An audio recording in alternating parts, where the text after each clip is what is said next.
Hello, my name is Lisa Jett, and I will be telling you The Little Mermaid, an extract from the tale by Hans Christian Andersen. The little mermaid went out from her garden and took the road to the foaming whirlpools behind which the sorceress lived. She had never been that way before. Neither flowers nor grass grew there. Nothing but bare, gray, sandy ground stretched out to the whirlpools where the water, like foaming mill wheels, whirled round everything that it seized and cast it into the fathomless deep. Through the midst of these crushing whirlpools, the little mermaid was obliged to pass to reach the dominions of the sea witch. Also, for a long distance, the only road lay right across the quantity of warm, bubbly mire, called by the witch her turf moor. Beyond this stood her house, in the center of the strange forest, in which all the trees and flowers were polypi, half animals and half plants. They looked like serpents with 100 heads, growing out of the ground. The branches were long, slimy arms with fingers like flexible worms moving limb after limb from the root to the top. All that could be reached in the sea they seized and held fast so that it never escaped from their clutches. The little mermaid was so alarmed at what she saw that she stood still, and her heart beat with fear, and she was very nearly turned back. But she thought of the prince and of the human soul for which she longed, and her courage returned. She fastened her long, flowing hair round her head so that the polypi might not seize hold of it. Then she darted forwards as a fish shoots through the water, between the supple arms and fingers of the ugly polypi which were stretched out on each side of her. She saw that each held in its grasp something it had seized with its numerous little arms. If they were iron bands, the white skeletons of human beings who had perished at sea and had sunk down into the deep waters. Skeletons of land animals, oars, rudders, and chests of ships were lying tightly grasped by their clinging arms. She now came to a space of marshy ground in the wood, where large fat water snakes were rolling in the mire of showing their ugly dark-colored bodies. In the midst of the spot stood a house, built with the bones of shipwrecked human beings. There sat the sea witch, allowing a toad to eat from her mouth. She called the ugly water snakes her little chickens and allowed them to crawl all over her. "I know what you want," the sea witch said. "It is very stupid of you, but you shall have your way, and it will bring you to sorrow, my pretty princess. You want to get rid of your fish's tail and to have two supports instead of it, like human beings on earth, so that the young prince may fall in love with you, and that you may have an immortal soul."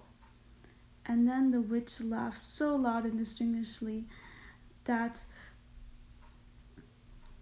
the toad and the snakes fell to the ground and lay there wriggling about. "You are just in time," said the witch, "for after sunrise tomorrow I should not be able to help you till the end of another year. I will prepare a magic potion for you with which you must swim to land tomorrow for sunrise and sit down on the shore and drink it. Your tail will then disappear and shrink up into what mankind calls legs. You will feel great pain, as if a sword were passing through you, but all who see you will say that you are the prettiest little human being they ever saw. You will still have the same floating gracefulness of movement, and no dancer will ever tread so lightly. But at every step you take, it will feel as if you were treading upon sharp knives. If you will bear all this, I will help you." "Yes, I will," said the princess in a trembling voice, thinking of the prince and the mortal soul.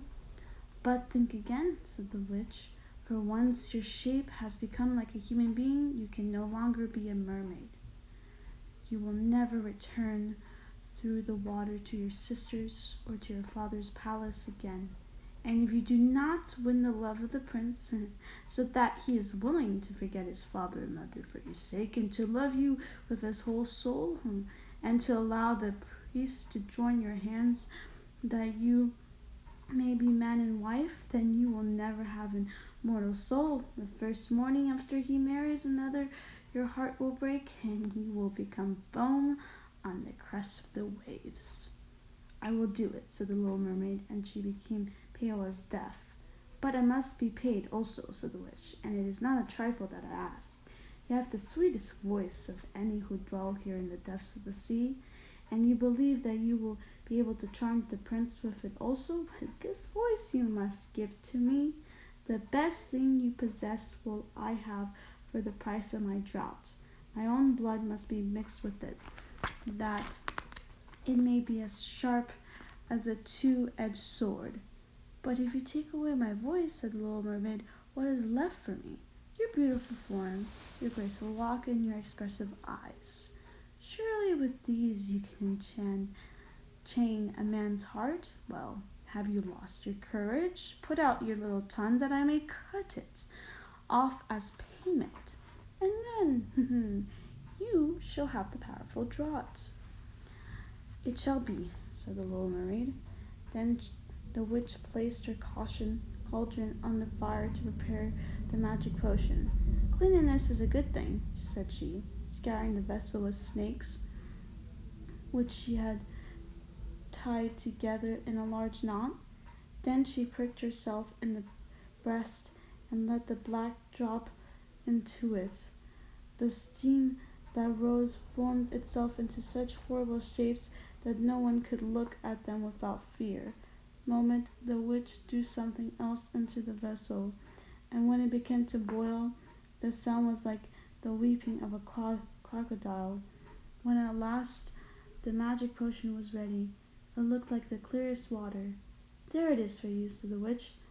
Then she cut off the mermaid's tongue so that she became dumb and would never again speak or sing.